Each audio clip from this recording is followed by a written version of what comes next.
So it's only been a bit more than 24 hours expired from the game yesterday morning, and we're already seeing Pirlo out, Pirlo out, Pirlo out on Twitter and everywhere. It's ridiculous. Like I understand. Like I even pointed out in the video yesterday that Pirlo didn't get tactics right and certain interpretations of the game right.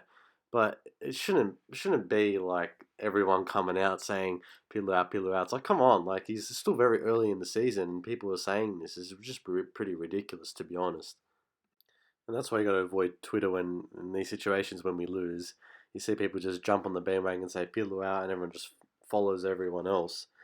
Um, but in this situation, when you do lose, you just got to kind of take it easy, chill for a sec, and kind of assess the situation. And by assessing the situation with Pirlo, we go, okay, it's still very early in the season in his tenure, right? You know what I mean? So like the appointments just recently was done like a few months ago. You got to give him some time. Granted, yesterday he didn't get pretty much anything right, really, to be honest, and his timing and decision making in terms of bringing players on the pitch from the subs wasn't the correct decisions. But it's pretty uncalled for when people just say Pilua and just jump to conclusions straight away. But yes, I do agree in the decision making yesterday. I even said in my video yesterday, in terms of my review of the game, that he did get that wrong. He got the substitution wrong when he brought McKennie on for Kulusevski, which it should have been McKennie on for Rabiot or Bentancur. Like, didn't make any sense. McKennie's a defensive midfielder, not an attacking midfielder. Just it didn't make any logical sense. No. It's a joke. Did you see Bernadeschi give up that penalty, man? By the way, The guy went face forward. Yeah, that was I wild. like McKennie. This has nothing to do with against McKennie. What I'm saying is him in for Kulusevski did not make sense. McKennie's a defensive midfielder. He should have went in for Rabiot or Bentancur or both. I would have just put him in the midfield besides them two. Leave Kulusevski on. And Artur, I don't know why Artur is not playing.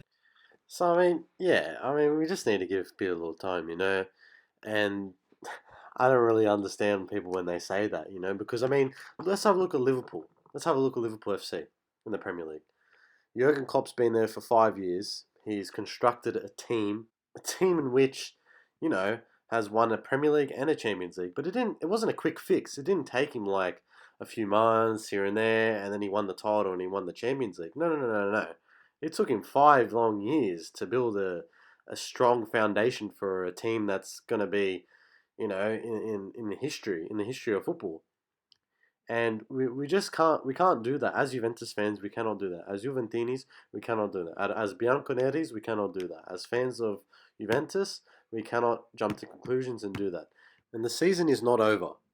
If we want this Champions League trophy, which has eluded us since 1996, when we beat Ajax 1-0, when Ravanelli scored in the final, we cannot jump to conclusions like this, as the season is not over. And we might not win the Champions League this season. I'm not saying we're favourites or anything like that by any stretch of the imagination. We've got plenty of other favourites, such as Bayern Munich and Liverpool, who are way ahead of us.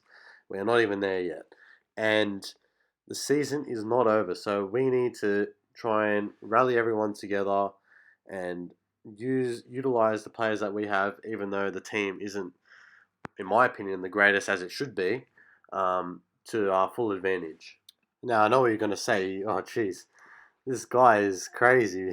This guy that does this YouTube channel is crazy because, you know, we've won 9 Scudetti in a row, and we're soon to win. Hopefully we win our 10th.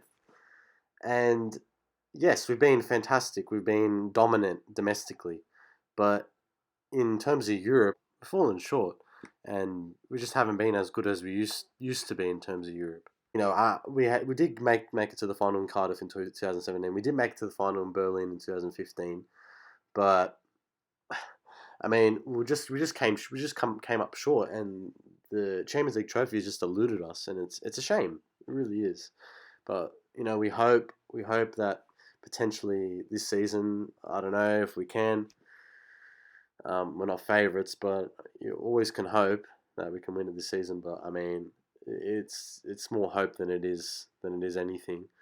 Um, but if we just give Pirlo time, then you never know what could happen in the future. Now I know what you're going to say. Pirlo is inexperienced, which is true as a coach, and he hasn't. He has never coached a first team like Juventus before, which is a big team like Juventus. But it's true, and we need to give him that time. And as long as we give him time, and if Andrea Agnelli, the chairman of the club, gives him time, then we'll see what happens in a full season. Other than that, please like and subscribe to Bianconeri FC and Forza Juve.